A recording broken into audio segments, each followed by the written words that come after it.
Hello സുഹൃത്തുക്കളെ, നമസ്കാരമുണ്ട്. ഞാൻ വീണ്ടും എത്തിയിരിക്കുകയാണ്. നമ്മുടെ കട്ടപ്പുറത്തിരിക്കുന്ന സൈക്കിളൊക്കെ ഒന്ന് റെഡിയാക്കി നമുക്കൊരു യാത്ര പോകണ്ടേ. അതിനായിട്ട് നമ്മൾ ചെയ്യേണ്ടത് ഒരു 5 കാര്യങ്ങളാണ്.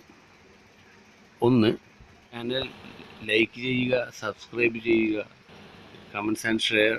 ഈ കാണുന്ന ബെല്ലൈക്കണിൽ അമർത്തിയാൽ മാത്രമേ ഞാൻ പോസ്റ്റ് ചെയ്യുന്ന വീഡിയോ ഒരു നോട്ടിഫിക്കേഷനായി നിങ്ങളുടെ മൊബൈലിൽ ലഭിക്കുകയുള്ളൂ. അപ്പോൾ നമ്മൾ വീഡിയോയിലോട്ട് കിടക്കുകയല്ലേ. ആദ്യമായി നമുക്ക് ബോട്ടം ബ്രാക്കറ്റ് എങ്ങനെ ഫിക്സ് ചെയ്യാമെന്നതിനെക്കുറിച്ച് നോക്കാം. കഴിഞ്ഞ വീഡിയോയിൽ പറഞ്ഞതുപോലെ തന്നെ ലെഫ്റ്റ് റൈറ്റ് ഭാഗങ്ങളാണ് ബോട്ടം ബ്രാക്കറ്റിൽ നമ്മൾ മെയിനായിട്ട് ശ്രദ്ധിക്കേണ്ട കാര്യങ്ങൾ. ഇപ്പോൾ ഈ ഫ്രെയിമിൻ്റെ ഈ ഒരു കാണുന്ന ഭാഗം, വൈറ്റ് കാണുന്ന ആ ഭാഗം, അവിടെയാണ് ഹാങ്ങർ വരുന്നത്. ആ ഹാങ്ങറിലാണ് ഡിറേലിയർ, ചെയിൻ, ആ ഒരു സൈഡിലാണ് ക്രാങ്ക് എല്ലാം വരുന്നത്. ആ ഭാഗമാണ് റൈറ്റ്. അപ്പോൾ നമ്മുടെ ബോട്ടം ബ്രാക്കറ്റിൻ്റെ റൈറ്റ് എന്ന് പറയുന്നത് ക്രാങ്ക് ഫിക്സ് ചെയ്യുന്ന ആ ഒരു ഭാഗമാണ്. അപ്പോൾ അവിടെയാണ് നമ്മൾ ബോട്ടം ബ്രാക്കറ്റ് ഫിറ്റ് ചെയ്ത് കൗണ്ടർ ക്ലോക്ക് വൈസിൽ ടൈറ്റ് ചെയ്യുന്നത്. കഴിഞ്ഞ വീഡിയോയിൽ പറഞ്ഞ പോലെ തന്നെ US, ജാപ്പനീസ് ബൈക്കുകളെല്ലാം ക്ലോക്ക് വൈസിലാണ് ലൂസ് ചെയ്യേണ്ടത്. അതുപോലെ ഇറ്റാലിയൻ, ഫ്രഞ്ച് ബൈക്കുകളെല്ലാം ആൻറ്റി ക്ലോക്ക് വൈസിലാണ് ലൂസ് ചെയ്യുന്നത്. ഇപ്പോൾ ഇത് US ബ്രാൻഡ് ആണ്, ട്രക്ക് 4300. കൗണ്ടർ ക്ലോക്ക് വൈസിലാണ് ഇപ്പോൾ ടൈറ്റ് ചെയ്തുകൊണ്ടിരിക്കുന്നത്. അതുപോലെ ഈ കാണുന്ന ഈ ഒരു കപ്പ്, ഇത് ലെഫ്റ്റ് പാർട്ടാണ്. ഇതൊരു ലൂസ് നെറ്റ് പോലെയാണ്. ഈ ഒരു കപ്പ് ഓവർ ടൈറ്റ് ചെയ്ത് കഴിഞ്ഞാൽ ആക്സിൽ ഫ്രീ ആയിരിക്കില്ല. അതുപോലെ ലൂസാണെങ്കിൽ ആക്സിലിന് ഷെയ്ക്കും ഉണ്ടാവും. അപ്പോൾ സ്റ്റെപ്പ് ബൈ സ്റ്റെപ്പ് നമ്മളത് മെഷർ ചെയ്തിട്ട് വേണം ടൈറ്റ് ചെയ്യാൻ. അതുപോലെ തന്നെ ശ്രദ്ധിക്കേണ്ട ഒരു കാര്യം, കൈകൊണ്ട് വേണം നമ്മൾ ബോട്ടം ബ്രാക്കറ്റ് അതിൻ്റെ തുടക്കത്തിൽ ടൈറ്റ് ചെയ്യാൻ. അതിന് ശേഷം ടൂൾ ഉപയോഗിക്കുക. അല്ലെങ്കിൽ ത്രെഡ് കറക്റ്റ് അല്ല എന്നുണ്ടെങ്കിൽ ഡാമേജ് സംഭവിക്കാൻ സാധ്യതയുണ്ട്. ചുരുക്കി പറഞ്ഞാൽ നമ്മുടെ ചവിട്ടും തൊഴിയൊക്കെ കൊടുന്ന ഒരു ബൈക്കിൻ്റെ പ്രധാനപ്പെട്ട ഭാഗമാണ്. അതുപോലെ ക്ലീൻ ചെയ്യാൻ ഞാൻ ഉപയോഗിച്ചിരിക്കുന്നത് WD-40 ആണ്. WD-40 നമ്മൾ ഉപയോഗിക്കുകയാണെങ്കിൽ അഴിക്കാനും തുരുമ്പിളക്കാനും അതുപോലെ ക്ലീൻ ചെയ്യാനൊക്കെ നമുക്ക് ഹാർഡ്വെയർ ഷോപ്പിൽ നിന്ന് വാങ്ങിക്കാൻ കിട്ടും. ഫൈനലി റൈറ്റ് പാർട്ട് നല്ല രീതിയിൽ ടൈറ്റ് ചെയ്തതിന് ശേഷം ലെഫ്റ്റ് മാക്സിമം ടൈറ്റ് ചെയ്യുക. മാക്സിമം മീൻസ് അത്യാവശ്യം നമ്മളൊരു ആവറേജ് രീതിയിൽ ടൈറ്റ് ചെയ്തതിന് ശേഷം ഒന്ന് ഷെയ്ക്ക് ചെയ്യുക, വീണ്ടും ഒന്ന് മാക്സിമം ടൈറ്റ് ചെയ്യുക. അതുപോലെ ഇനി ക്രാങ്ക് ഫിറ്റ് ചെയ്തതിന് ശേഷം ആണെങ്കിൽ നമുക്കൊന്നും കൂടി അത് കറക്റ്റായിട്ട് ഗസ് ചെയ്യാൻ സാധിക്കുന്നതാണ്. ഇനി നമുക്ക് ക്രാങ്ക് ഫിറ്റ് ചെയ്ത് നോക്കിയാലോ. എൻ്റെ കഴിഞ്ഞ ഫസ്റ്റ് വീഡിയോ വാച്ച് ചെയ്യുകയാണെങ്കിൽ ഇതൊക്കെ എങ്ങനെ അയച്ചെടുക്കാം എന്നതിനെക്കുറിച്ച് വളരെ ഡീപ്പായിട്ട് മനസ്സിലാവും. അതിൻ്റെ ഒരു ലിങ്ക് ഡിസ്ക്രിപ്ഷൻ ബോക്സിൽ കൊടുത്തിട്ടുണ്ട്. അഴിച്ചെടുത്തതുപോലെ തന്നെ ഒരു 8mm ഒരു എല്ലങ്കി ഉപയോഗിച്ച് അത് മാക്സിമം ടൈറ്റ് ചെയ്യേണ്ടതാണ്. നല്ല രീതിയിൽ തന്നെ ടൈറ്റ് ചെയ്യണം. അതുപോലെ പെഡൽ ഫിറ്റ് ചെയ്യുമ്പോൾ ലെഫ്റ്റ് റൈറ്റ് ഭാഗങ്ങൾ മാറിപ്പോകാതെ ശ്രദ്ധിക്കണം. പെഡലിൽ L എന്നും R എന്നും അക്ഷരങ്ങൾ കാണാം. ലെഫ്റ്റ് ഭാഗത്തും റൈറ്റ് ഭാഗത്തും ഗ്രീസ് ചെയ്ത് വളരെ കെയർ ചെയ്ത് ഫിറ്റ് ചെയ്യേണ്ടതാണ്. അതിനെക്കുറിച്ചൊരു വീഡിയോ ഫൈനലി നമ്മൾ ചെയ്യുന്നതായിരിക്കും. പെഡൽ അയച്ചെടുക്കുന്നതിനെക്കാട്ടിയും എളുപ്പമാണ് ഫിറ്റ് ചെയ്യാൻ. ഫിറ്റ് ചെയ്യുമ്പോൾ നമുക്കൊരു പ്രത്യേക പുള്ളറോ ഒന്നും ആവശ്യമില്ല. ഒരു 8mm എല്ലങ്കി മാത്രം മതി. ഇപ്പോൾ പെഡൽ നമ്മൾ നല്ല രീതിയിൽ ടൈറ്റ് ചെയ്തിട്ടുണ്ട്. ഇനിയിപ്പോൾ അടുത്തതായി നമുക്ക് ഇതൊന്ന് ഷെയ്ക്കുണ്ടോ എന്ന് ഉറപ്പ് വരുത്തുകയും ഫ്രീ ആണോ എന്നുള്ള കാര്യങ്ങളൊക്കെ ഒന്ന് ചെക്ക് ചെയ്യേണ്ടതുണ്ട്. ഇപ്പോൾ ഇതിനെ സംബന്ധിച്ചിടത്തോളം ഇതിപ്പോൾ നല്ല ഫ്രീ ആണ്, നല്ല രീതിയിൽ പ്രോപ്പറായിട്ട് വർക്ക് ചെയ്യുന്നുണ്ട്. അതുപോലെ തന്നെ നമ്മളൊന്ന് പിടിച്ച് ഒന്ന് ജസ്റ്റ് ഒന്ന് കുലുക്കുകയാണെങ്കിൽ ഷെയ്ക്ക് ഉണ്ടെങ്കിൽ അറിയാൻ സാധിക്കും. ഇതിപ്പോൾ നല്ല ഫ്രീ ആണ്, വളരെ ഈസി ആയിട്ട് റൈഡ് ചെയ്ത് ഹിൽസൊക്കെ കയറാൻ പറ്റും. അപ്പോൾ ഇനി അടുത്ത നടപടി എന്താണെന്ന് വെച്ച് കഴിഞ്ഞാൽ നമ്മൾ ഷോക്ക് അബ്സർവർ ഫിറ്റ് ചെയ്യുക എന്നുള്ളതാണ്. ഇതെല്ലാം ഞാനെടുത്ത് അഴിച്ച് ക്ലീൻ ചെയ്ത് ഡ്രൈ ചെയ്ത് വെച്ചിരിക്കുകയായിരുന്നു. ഇതിപ്പോൾ ഫോർക്കിൻ്റെ ഈ ഒരു പാർട്ട് നന്നായി ഗ്രീസ് ചെയ്യുക. അതുപോലെ ഈ ഫോർക്കിൻ്റെ ഈ ഒരു പൈപ്പ് ടോട്ടലി ക്ലീൻ ചെയ്ത് ഗ്രീസ് ചെയ്ത് ഉപയോഗിക്കുകയാണെങ്കിൽ തുരുമ്പ് പിടിക്കാതിരിക്കും പിന്നീട്. ഇപ്പോൾ ആദ്യമായിട്ട് ഈ ഇടുന്ന ഒരു മെറ്റൽ പാർട്ട്, അതിനകത്താണ് ബോൾ ബെയറിങ് വരുന്നത്. അതിനും ചുറ്റുമാണ് ആ ബെയറിങ് മൂവ് ചെയ്യുന്നത്. പ്രധാനപ്പെട്ട ഒരു കാര്യം എന്താണെന്ന് വെച്ച് കഴിഞ്ഞാൽ, നമ്മൾ ബോൾ ബെയറിങ് ഇടുമ്പോൾ ഇതിനിപ്പോൾ 2 ഡയറക്ഷനുണ്ട്. ഒരു ഭാഗം ബോൾസ് ഇല്ലാതെ കാണുന്നൊരു ഫ്ലാറ്റ് ആയിട്ടുള്ള സെക്ഷനും ടോപ്പിൽ ബോൾസ് ഉള്ള ഭാഗം. ഫോർക്കിലിടുമ്പോൾ ഈ ഒരു ഡയറക്ഷനിൽ വേണം അത് ഫിറ്റ് ചെയ്യാൻ. അതായത് ബെയറിംഗ് ബോൾസ് ഫോർക്കിൻ്റെ ടോപ്പിൽ വരണം. പ്രോപ്പറായിട്ട് ഫിറ്റ് ചെയ്തില്ലെങ്കിൽ ഹാൻഡിലിന് നല്ല ടൈറ്റ് അനുഭവപ്പെടും. അതുപോലെ ബെയറിംഗ് ബോൾസും കംപ്ലൈൻ്റ് ആവും. ഇപ്പോൾ ഞാൻ ആ ഒരു രീതിയിൽ ഫിറ്റ് ചെയ്തു. ഇനിയിപ്പോൾ നെക്സ്റ്റ് ബെയറിങ് ഇതിൻ്റെ ടോപ്പിലാണ് വരുന്നത്. നെക്സ്റ്റ് ബെയറിങ് ഇടുമ്പോൾ നേരത്തെ ഇട്ട ബെയറിങ്ങിന് ഓപ്പോസിറ്റാണ് ഇടേണ്ടത്. അതായത് ആ ഒരു ഫ്ലാറ്റ് സെക്ഷൻ മുകളിൽ വരണം. ബോൾസുള്ള ഭാഗം താഴേക്കും ഫ്ലാറ്റായിട്ടുള്ള ഭാഗം മുകളിലും വരുന്ന രീതിയിൽ വേണം രണ്ടാമത്തെ ബെയറിങ് ഫിറ്റ് ചെയ്യാൻ.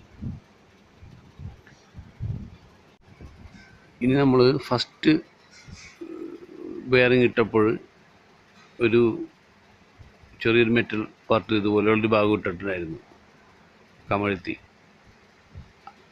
അതിന് മുകളിലാണ് മറ്റ് ബെയറിങ് വന്നത്. ഇപ്പോൾ നമ്മളിത് ഇടുന്നത് നേരെ അതിന് ഓപ്പോസിറ്റാണ്. ഇപ്പോൾ ഇതൊരു നേരത്തെ ഒരു റബ്ബർ വാഷറാണ്. ഇനി ഈ കാണുന്നത് നല്ല സോളിഡ് ആയിട്ടുള്ളൊരു റബ്ബർ പാർട്ടാണ്.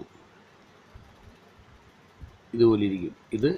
ഇതിനകത്തേക്ക് മാക്സിമം പ്രോപ്പറായിട്ട് ഇറക്കി ഫിറ്റ് ചെയ്യണം. ഇപ്പോൾ നമ്മുടെ ഫോർക്ക് നല്ല ഫ്രീ ആയിട്ട് മൂവ് ചെയ്യുന്നുണ്ട്. നല്ല ഫ്രീ ആണെന്ന് നമ്മൾ ഉറപ്പ് വരുത്തണം എല്ലാം ഫിറ്റ് ചെയ്യുന്നതിന് മുമ്പ്. ഇനിയിപ്പോൾ ഫൈനലി ഫ്ലാറ്റ് ആയിട്ടുള്ളൊരു മെറ്റൽ വാഷറാണ്. ഇനി നമുക്ക് അവിടെ ഇടേണ്ടത് സ്പേസറാണ്. ഒരു ബൈക്കിന് 2, 3, 4 സ്പേസറുകൾ ആ ഒരു പാർട്ടിൽ വരാറുണ്ട്. സ്പേസർ 1 by 1 ആയിട്ട് ഇതുപോലെ ഇറക്കി കൊടുക്കുക. ഇനി ഇതിന് മുകളിൽ വരുന്നത് സ്റ്റെമ്മാണ്. അഡ്ജസ്റ്റ് ചെയ്യുന്ന തരത്തിലുള്ള ഒരുപാട് സ്റ്റെമ്മുകൾ ഇപ്പോൾ മാർക്കറ്റിൽ വരുന്നുണ്ട്. അപ്പോൾ നമ്മുടെ റൈഡിങ്ങിന് ചിലർക്ക് ഷോൾഡർ പെയിനൊക്കെ ഉണ്ടാവും. അപ്പോൾ കുറേ കൂടി ഉയർത്തി വെക്കാനായിട്ട് അഡ്ജസ്റ്റബിൾ ആയിട്ടുള്ള സ്റ്റെമ്മ്, ഇതാണ് സ്റ്റെമ്മ്. അഡ്ജസ്റ്റബിൾ ആയിട്ടുള്ള സ്റ്റെമ്മ് വളരെ ഹെൽപ്പ് ചെയ്യും. അതുപോലെ ആ ഫോർക്കിൻ്റെ പൈപ്പിനകത്തൊരു കുട പോലെയുള്ളൊരു ബോൾട്ട് ഉണ്ട്. ആ ബോൾട്ടിലാണ് നമ്മൾ ഹാൻഡിൽ ബാർ പിടിപ്പിച്ചതിന് ശേഷം ഈ ഒരു ജെറ്റ് ഉപയോഗിച്ച് ടൈറ്റ് ചെയ്യുമ്പോൾ ഫോർക്കും സ്പേസറും സ്റ്റെമ്മും എല്ലാം കൂടി ഈക്വൽ ടൈറ്റിന് പിടിച്ചു നിർത്തുന്നത്. ഞാനിപ്പോൾ ടൈറ്റ് ചെയ്തുകൊണ്ടിരിക്കുന്ന ഈ ഒരു ബോൾട്ട്, അതിന് താഴെ ഒരു കുട ബോൾട്ട്, അത് നമ്മൾ ടൈറ്റ് ചെയ്യുന്തോറും കുട പോലെ വിരിഞ്ഞ് ലോക്കാവുകയാണ് ചെയ്യുന്നത്. അതാണ് അതിൻ്റെ ഒരു സിസ്റ്റം. ഇനി അതൊരു മറ്റൊരു വീഡിയോയിൽ കാണിക്കാം. ഇനി ഫൈനലി ഹാൻഡിൽ ബാർ ഫിറ്റ് ചെയ്യണം.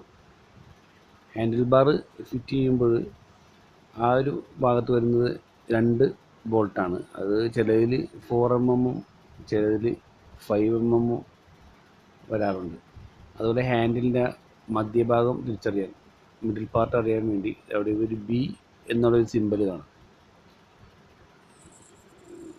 ആ B എന്നുള്ള സിമ്പൽ ബേസ് ചെയ്ത് നമ്മൾ ഫിറ്റ് ചെയ്യുകയാണെങ്കിൽ കറക്റ്റ് ഈക്വൽ മിഡിൽ ഭാഗത്തായിരിക്കും ഹാൻഡിൽ ബാറിൻ്റെ പൊസിഷൻ.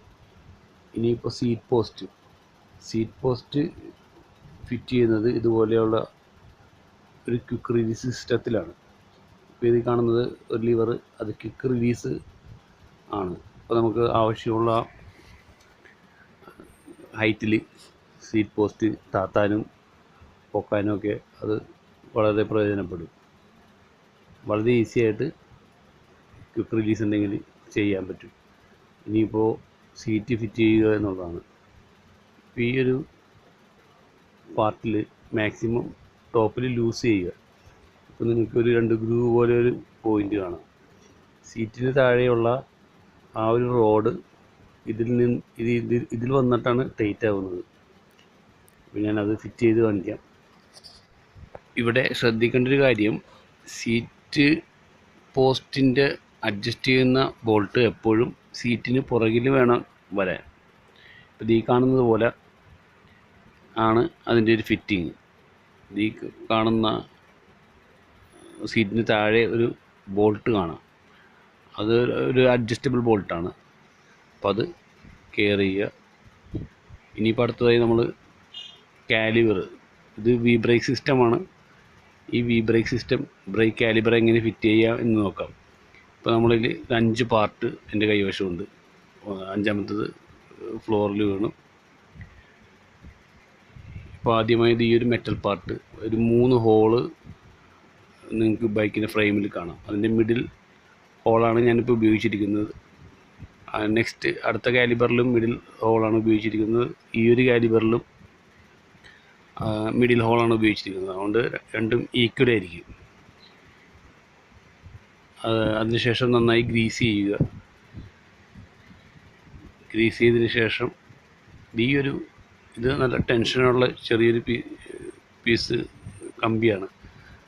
ഈ ഒരു കാലിബർ ഇതിനടുത്തുള്ള സ്ക്രൂ ടൈറ്റ് ചെയ്യുമ്പോൾ ഈ ഒരു കമ്പിയാണ് അതിൻ്റെ ടെൻഷൻ കൊടുക്കുന്നത്. അത് നമുക്ക് മറ്റൊരു വീഡിയോ ചെയ്യുമ്പോൾ നിങ്ങൾക്ക് കറക്റ്റായിട്ട് വ്യക്തമായിട്ട് മനസ്സിലാവും. ഈ ഒരു പൊസിഷനിലാണ് ഇത് ഫിറ്റ് ചെയ്യേണ്ടത്. ജസ്റ്റ് കമ്പിയുടെ തൊട്ട് മുകളിലാണ് ഈ ഒരു പാർട്ട് വരേണ്ടത്. ഈ കമ്പി അവിടെ ലോക്ക് ചെയ്യാനുള്ളൊരു ഗ്രൂവും കൂടി ആ ഒരു കാലിബറിനകത്തുണ്ട്. ആ കമ്പിയുടെ ആ ഒരു ടെൻഷനാണ് അതിൻ്റെ മൂവ്മെൻറ്റിനെ സഹായിക്കുന്നത്. ഇനി എന്തായാലും നമ്മൾ മറ്റൊരു വീഡിയോ ഫൈനലി സ്റ്റേജ് ആകുമ്പോഴേക്കും അതിനെക്കുറിച്ചൊക്കെ ഒരുപാട് വ്യക്തമാകും. ഇനിയിപ്പോൾ അടുത്ത വീഡിയോ കഴിയുമ്പോഴേക്കും നിങ്ങൾക്ക് ഏറെക്കുറെയൊക്കെ സ്വന്തമായിട്ട് ചെയ്യാനുള്ള കാര്യങ്ങളൊക്കെ വ്യക്തമാകുന്നതായിരിക്കും. ഇനി നമുക്ക് സസ്പെൻഷൻ എങ്ങനെ ഫിറ്റ് ചെയ്യാം എന്ന് നോക്കാം. ഇപ്പോൾ ഞാനിത് നല്ല രീതിയിൽ ക്ലീൻ ചെയ്ത ഒരു ഷോക്കാണ്. സ്റ്റീൽ പ്ലേറ്റ് ചെയ്യാം എന്ന് കരുതിയതാണ്, പിന്നീട് കഴിഞ്ഞില്ല. എന്തായാലും ഞാൻ നല്ല രീതിയിൽ അത് ക്ലീൻ ചെയ്തിട്ടുണ്ട്. അതിനുശേഷം നന്നായിട്ട് ഗ്രീസ് അപ്ലൈ ചെയ്യുക. ലൂബ്രിക്കേഷൻ എത്രയും മാക്സിമം നല്ല രീതിയിൽ ചെയ്യാൻ പറ്റുമോ അത്രയും നല്ലതാണ്. കാരണം നമ്മൾ ഈ ഓഫ് റോഡ്, ഒരുപാട് കുണ്ടും കുഴികളിലൊക്കെ റോഡുകളൊക്കെ ചവിട്ടുകയാണെങ്കിൽ സസ്പെൻഷൻ പ്രോപ്പറായിട്ട് വർക്ക് ചെയ്യാനുണ്ടെങ്കിൽ അത് ഭയങ്കര ഹെൽപ്പാണ്. അതുപോലെ ഈ ഒരു സസ്പെൻഷനിലും 2 ബോൾട്ടാണ് വരുന്നത്. അത് 4mm 2 ബോൾട്ടാണ്. ആ 4mm ബോൾട്ട് ആ കാണുന്ന ഈ ഒരു ഹോൾസ് സ്ട്രെയിറ്റ് ചെയ്ത് വെക്കണം. ചെറിയൊരു സ്ക്രൂ ഡ്രൈവർ കൊണ്ടോ എന്തെങ്കിലും കൊണ്ട് ഷോക്കിനും ഫോർക്കിനുള്ള ആ ഒരു ഹോള് സ്ട്രെയിറ്റ് ചെയ്ത് വെച്ച് കഴിഞ്ഞാൽ ഈസി ആയിട്ട് ബോൾട്ട് ഫിറ്റ് ചെയ്യാൻ സാധിക്കും. ഇരുഭാഗങ്ങളും നല്ല രീതിയിൽ തന്നെ ഈക്വലായിട്ട് ടൈറ്റ് ചെയ്യുക.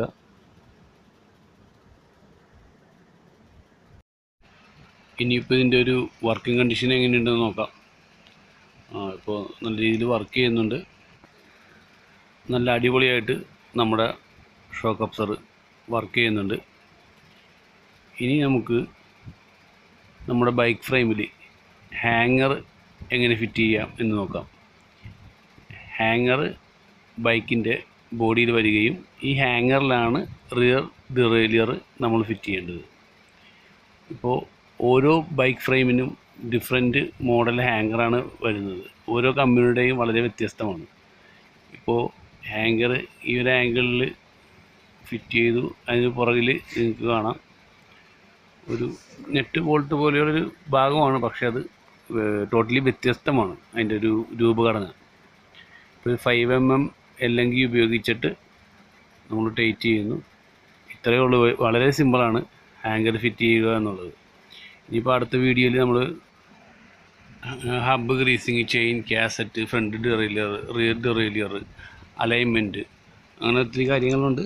ഒപ്പം നമുക്കൊരു ടെസ്റ്റ് റൈഡും പോകണം. എന്താ റെഡിയല്ലേ? അതുപോലെ ചിത്രത്തിൽ കാണുന്ന കാര്യങ്ങളൊന്നും മറക്കരുത്. So see you next time.